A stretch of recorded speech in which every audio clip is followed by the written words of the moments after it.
जोहार साथियों। जब से सीटेट का जजमेंट सुप्रीम कोर्ट से आया है, तभी से सीटेट के दोस्तों के मन में बहुत ही ज़्यादा हलचल देखने को मिल रहा है और सब कोई सोच रहे हैं कि आखिर क्या होगा। अब हम लोग इस नियुक्ति से बाहर हो जाएंगे।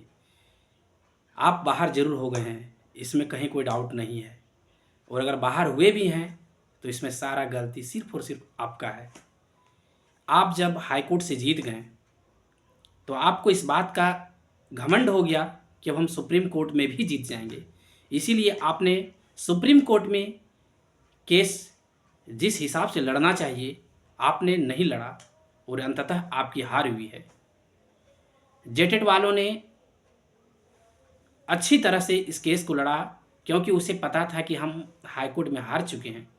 तो इसके वजह से उनको इस बात का दर्द था, दुख था कि सीटेट वाले जीत जाएंगे तो ये कंपटीशन बढ़ जाएगा। इसीलिए उन्होंने बढ़ चढ़कर हिस्सा लिया और वो जीत गए हैं। जीतने के बाद हम ज़रूर उन्हें बधाई देते हैं कि आप ज़रूर जीत गए हैं। लेकिन अभी आपको ना खुश होने की ज़रूरत है, ना सीटेट को दुख होने की ज़रूरत है। सीटेट के पास अभी भी एक मौका है। अगर सीटेट वाले बढ़ चढ़कर हिस्सा अगर ले लेते हैं तो आपको पता है कि आप जीत सकते हैं। सुप्रीम कोर्ट में एक से एक वकील होते हैं जो किसी भी कानून को, किसी भी मैटर को 1 मिनट में बदलने का मादा रखते हैं। तो आपके पास यह एक महत्वपूर्ण मौका है जिसे आप जाने ना दें। सीटेट किन किन वजहों से जीत सकता है, आप ज़रा सोचिए। सुप्रीम कोर्ट के क्लियर कट जजमेंट है कि सीटेट कोई भी राज्य सरकार मान्य कर सकती है, झारखंड में भी मान्य कर सकती है, लेकिन इसमें इसलिए मान्य नहीं होंगे क्योंकि नियमावली फिर से चेंज नहीं हो सकता है।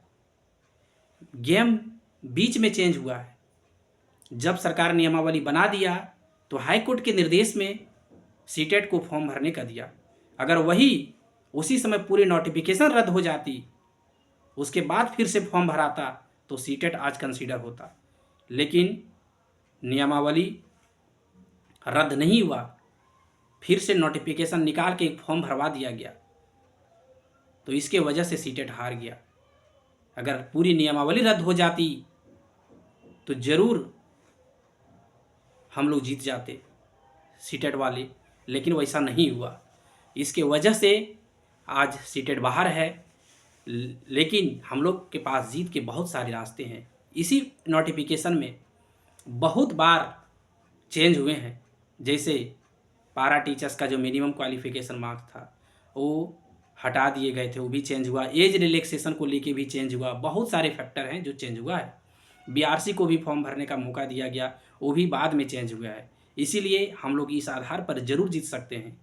और सुप्रीम कोर्ट में पिटिशनर वेज केस होगा। इस बार पिटिशनर वाइज केस होगा, इतना आप जान लीजिए। और पिटिशनर वेज केस होने से जो लोग पिटिशनर बनेंगे निश्चित रूप से जीतेंगे, निश्चित रूप से जीतेंगे, इतना जान लीजिए। आप सबों को पता है कि झारखंड में बहुत बार ऐसे हुए हैं, बहुत बार जो पिटिशनर को बेनिफिट लिए हैं। इसका बहुत बड़ा एग्जाम्पल है हाई स्कूल 2016 का जो हाई स्कूल नियुक्ति परीक्षा थी, Soni Kumari versus government of Jharkhand.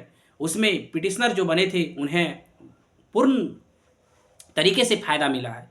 जो लोग आज पिटिशनर नहीं बने, समझिए आज भी वो रोड पर घूम रहे हैं। सोचिए, तो पिटिशनर बनना बहुत ही महत्वपूर्ण है। अगर आप पिटिशनर नहीं बनते हैं तो सोच लीजिए कि आपके लिए यह एक बहुत बड़ा मौका हाथ से निकल जाएगा। इसलिए पिटिशनर बनने के लिए पूरी तरह से आप कोशिश कीजिए, ज़रूर पिटिशनर बने। आप सबों को पता होगा कि सुप्रीम कोर्ट में रिव्यू पिटिशन 30 दिनों के अंदर ही डाला जाता है। तो आप सबों को पता होना चाहिए कि बहुत ही जल्द आप रिव्यू पिटिशन डालिए और इस केस को आप ज़रूर जीतिए। इसीलिए जो जो लोग पिटिशनर बनना चाहते हैं आप संपर्क करें और पिटिशनर ज़रूर बने, ताकि आपका भी एक सीट सुरक्षित रहे। इसीलिए आप लोग देर ना करें। बहुत जल्द 30 दिन के अंदर रिव्यू पिटिशन डाला जाता है।